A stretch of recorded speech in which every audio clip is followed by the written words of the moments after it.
Assalamualaikum soleh-soleha. Dimanapun kalian berada, jumpa kembali dalam video pembelajaran hari ini.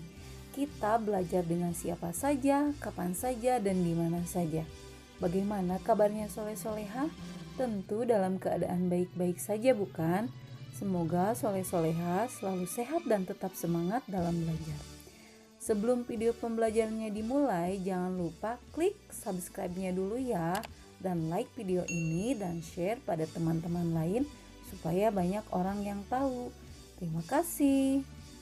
Sebelum video pembelajaran ini dimulai, mari kita membaca doa terlebih dahulu dengan membaca basmalah. Bismillahirrahmanirrahim. Baiklah soleh-solehah, di video pembelajaran hari ini kita akan belajar tema 2 persatuan dalam perbedaan, subtema 1 rukun dalam perbedaan, pembelajaran 1 bahasa Indonesia, IPS, dan IPA. Disimak ya baik-baik soleh-solehah. Untuk pelajaran yang pertama kita akan belajar bahasa Indonesia. Nah, di dalam bahasa Indonesia ini kita akan membahas tentang kata tanya untuk membuat peta pikiran suatu teks. Nah, peta pikiran dapat dibuat dengan menggunakan kata tanya. Berikut adalah kata tanya beserta fungsinya yang dapat digunakan untuk membuat peta pikiran. Yang pertama ada apa? Fungsinya kata tanya untuk menanyakan hal atau peristiwa yang terjadi. Yang kedua, siapa? Fungsinya, kata tanya untuk menanyakan seseorang atau pelaku yang terlibat dalam suatu peristiwa. Yang ketiga, kapan? Fungsinya, kata tanya untuk menanyakan waktu terjadinya suatu peristiwa. Yang keempat, di mana? Fungsinya, kata tanya untuk menanyakan tempat terjadinya suatu peristiwa. Yang kelima, mengapa? Fungsinya kata tanya untuk menanyakan penyebab terjadinya suatu peristiwa. Dan yang keenam, bagaimana? Fungsinya kata tanya untuk menanyakan cara atau proses terjadinya suatu peristiwa. Mari kita berlatih ya. Bacalah teks berikut dengan seksama. Coba Ananda soleh-soleha perhatikan, di sini ada teks judulnya Proklamasi Kemerdekaan Indonesia. Proklamasi kemerdekaan yang dilakukan tanggal 17 Agustus 1945 menjadi peristiwa penting bagi bangsa Indonesia. Peristiwa tersebut menjadi tonggak sejarah di mana bangsa Indonesia berhak atas kemerdekaan dan wajib mempertahankannya. Diawali dengan dijatuhkannya bom atom oleh tentara Amerika Serikat pada tanggal 6 Agustus 1945 di kota Hiroshima dan pada tanggal 9 Agustus 1945 di kota Nagasaki. Jepang akhirnya menyerah kepada tentara sekutu. Peristiwa ini dijadikan kesempatan oleh bangsa Indonesia untuk segera membebaskan diri dari penjajahan bangsa Jepang. Teks proklamasi ditulis di rumah Laksamana Tadashi Maeda, Jalan Imam Bonjol nomor 1. Para penyusun teks proklamasi adalah Insinyur Soekarno, Dr. Andes Muhammad Hatta, dan Mr. Ahmad Subarjo. Konsep teks proklamasi ditulis oleh Insinyur Soekarno. Saat itu hadir pula B.M. Diah, Sayuti Melik, Sukarni, dan Sudiro. Sukarni mengusulkan agar yang menandatangani teks proklamasi itu adalah Insinyur Soekarno dan Dr. Andes Muhammad Hatta atas nama bangsa Indonesia. Teks proklamasi diketik oleh Sayuti Melik. Pagi harinya, 17 Agustus 1945, di kediaman Soekarno, Jalan Pegangsaan Timur nomor 56 telah hadir antara lain Suwirjo, Wilopo, Gapar, Pringgodigdo, Tabrani, dan Trimurti. Acara dimulai pada pukul 10.00 dengan pembacaan proklamasi oleh Soekarno dan disambung pidato singkat tanpa teks. Kemudian bendera merah putih yang telah dijahit oleh Ibu Fatmawati dikibarkan.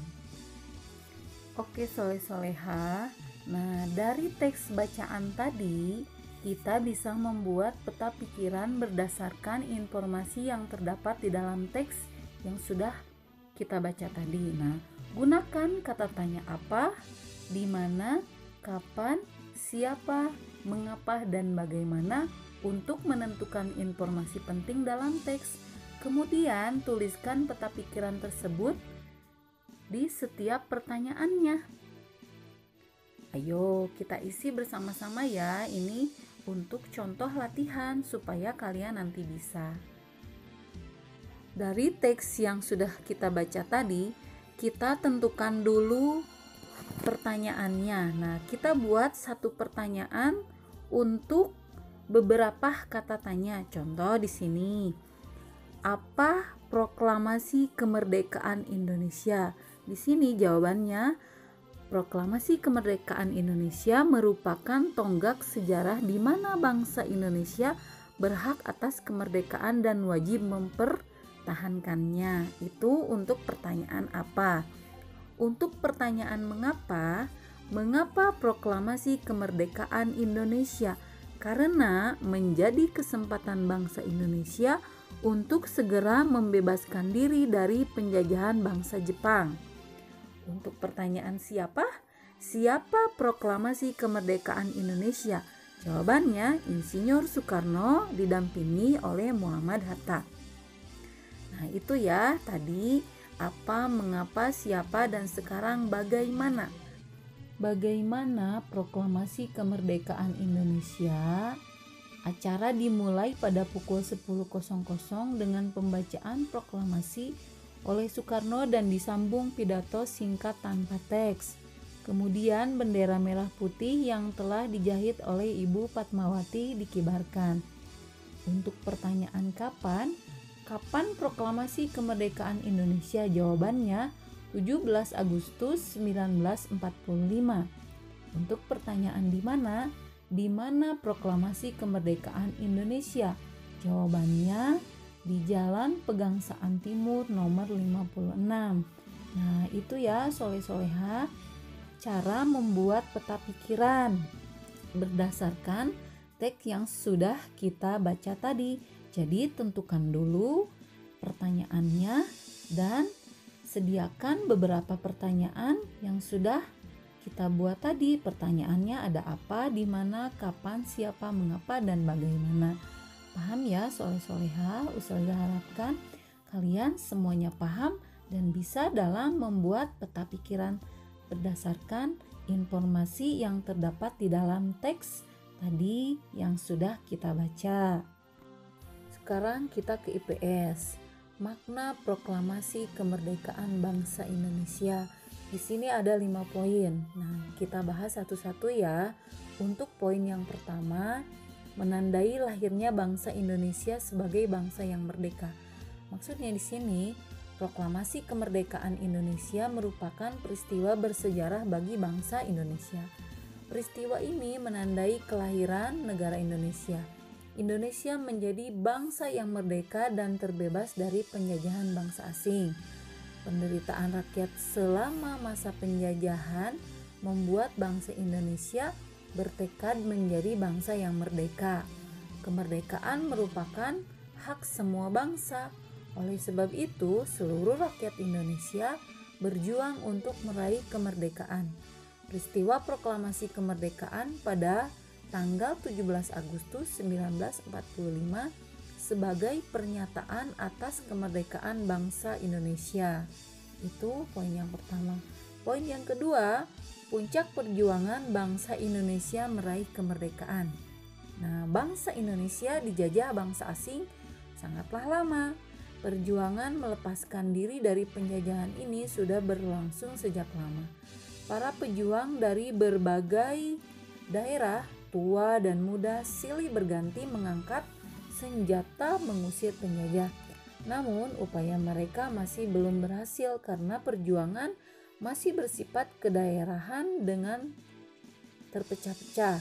Setelah peristiwa Sumpah Pemuda tahun 1928, barulah para pejuang bersatu padu memperjuangkan kemerdekaan Indonesia. Nah, saat itu tiba ketika Jepang kalah dari sekutu pada Perang Dunia Kedua. Indonesia yang pada waktu itu menjadi jajahan Jepang mengalami kekosongan kekuasaan. Terjadi perdebatan pendapat antara para pemuda golongan muda dengan golongan tua. Nah, para pemuda golongan muda mendesak Insinyur Soekarno dan Muhammad Hatta sebagai golongan tua segera memproklamasikan kemerdekaan. Sementara itu, golongan tua tidak mau tergesa-gesa memproklamasikan kemerdekaan karena khawatir terjadi pertumpahan darah rakyat Indonesia. Dan pada akhirnya golongan muda dan golongan tua bersatu dan bersepakat memproklamasikan kemerdekaan Indonesia. Kemudian kedua golongan tersebut menyingkirkan perbedaan pendapat dan bersatu demi kemerdekaan Indonesia. Nah, peristiwa ini merupakan puncak perjuangan bangsa Indonesia, yaitu terbebas dari penjajahan bangsa asing. Poin yang ketiga, pengakuan dunia luar. Sebelum peristiwa proklamasi kemerdekaan, Indonesia dikenal sebagai negara jajahan bangsa asing seperti Portugis, Spanyol, Belanda, Inggris, dan Jepang. Pembacaan teks proklamasi kemerdekaan oleh Soekarno menjadi pengumuman kepada dunia bahwa Indonesia telah merdeka dan sejajar dengan negara lain sebagai bangsa yang berdaulat. Keadaan ini diikuti dengan pengakuan dari negara lain. Negara pertama yang mengakui kemerdekaan Indonesia adalah Mesir. Pengakuan kemerdekaan Indonesia kemudian diikuti oleh Suriah, Irak, Lebanon, Yaman, Saudi Arabia, dan Afghanistan. Untuk poin yang keempat, bukti bahwa Indonesia merupakan bangsa yang mandiri. Nah, Jepang memang menjanjikan kemerdekaan bagi Indonesia, namun para pemuda menginginkan proklamasi kemerdekaan tidak dicampuri oleh negara Jepang.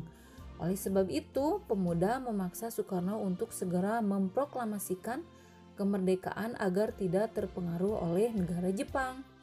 Pemuda inginnya sih menunjukkan bahwa kemerdekaan Indonesia merupakan murni hasil perjuangan bangsa Indonesia. Kemerdekaan Indonesia bukan hasil dari pemberian bangsa asing. Proklamasi kemerdekaan Indonesia membuktikan keberhasilan bangsa Indonesia mengusir penjajah.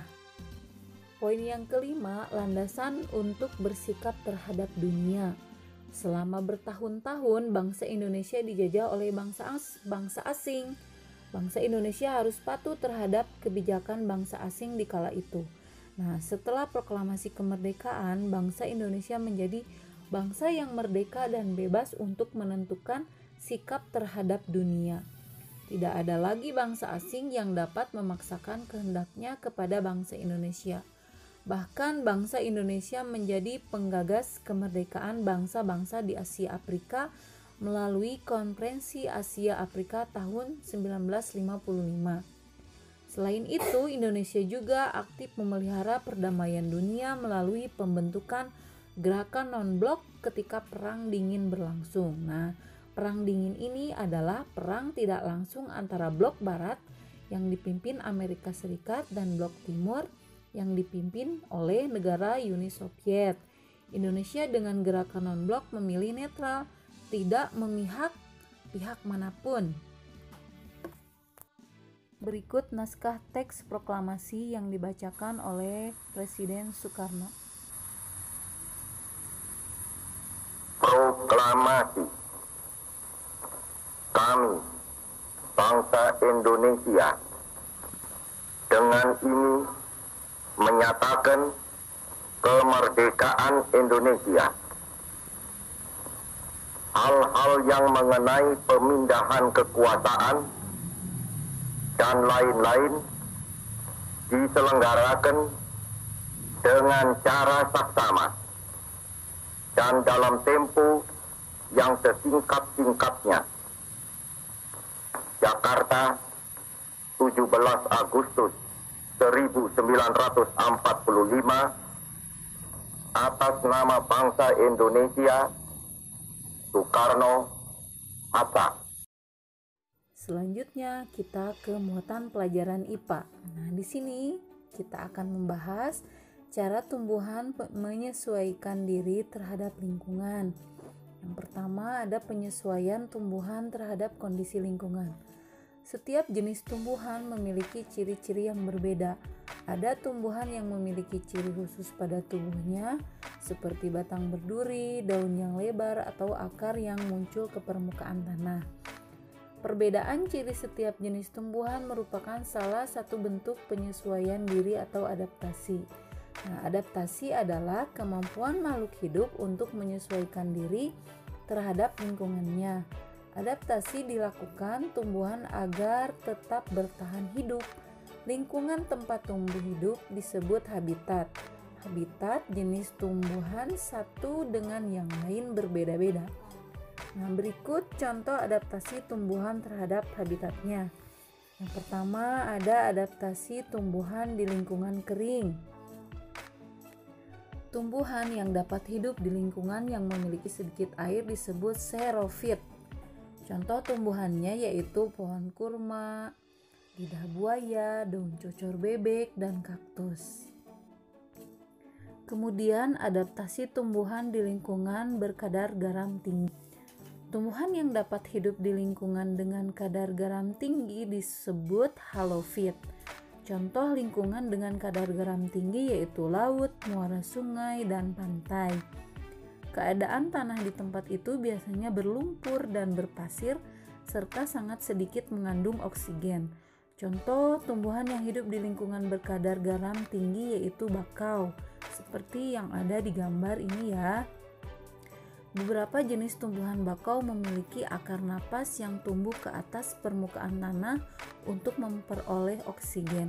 Ada juga tumbuhan bakau yang memiliki akar tunjang untuk menopang tumbuhan di tanah yang berlumpur dan menahan terjangan ombak. Selain itu, daunnya kaku dan tebal. Dengan permukaan licin berfungsi untuk mengurangi penguapan dan menyimpan air.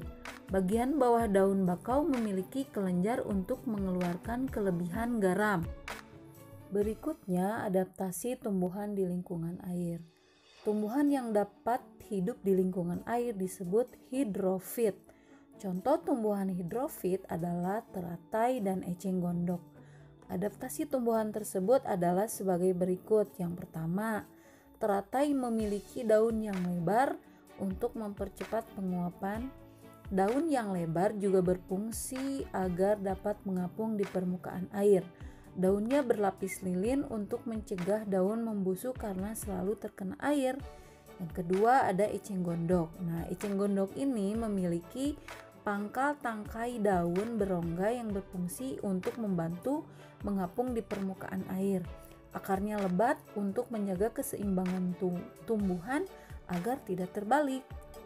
Berikutnya, adaptasi tumbuhan di lingkungan lembab. Tumbuhan yang dapat hidup di lingkungan lembab disebut higrofit. Contoh tumbuhan higrofit adalah begonia dan tumbuhan paku.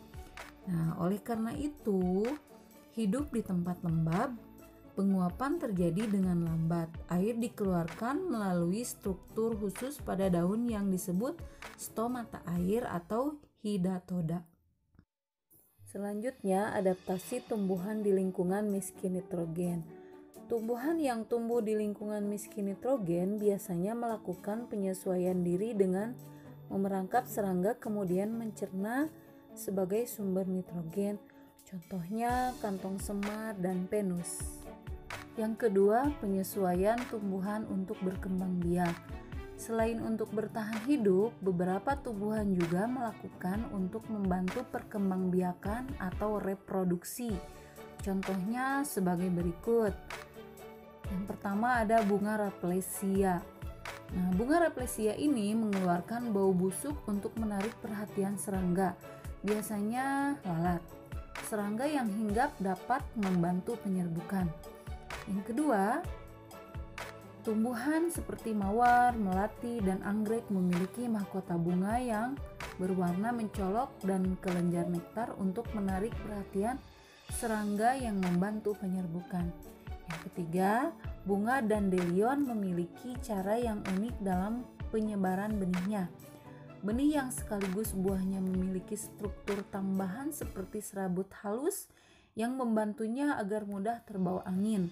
Jika benih tersebut jatuh di tempat yang sesuai, benih itu akan tumbuh menjadi tumbuhan yang baru. Alhamdulillahirabbil alamin, soleh-soleha. Demikian video pembelajaran hari ini. Mudah-mudahan video pembelajaran hari ini bermanfaat. Jangan lupa selalu jaga kesehatan, jaga kebersihan, makan makanan yang bergizi, dan selalu olahraga. Sampai bertemu kembali di video pembelajaran berikutnya. Wassalamualaikum warahmatullahi wabarakatuh.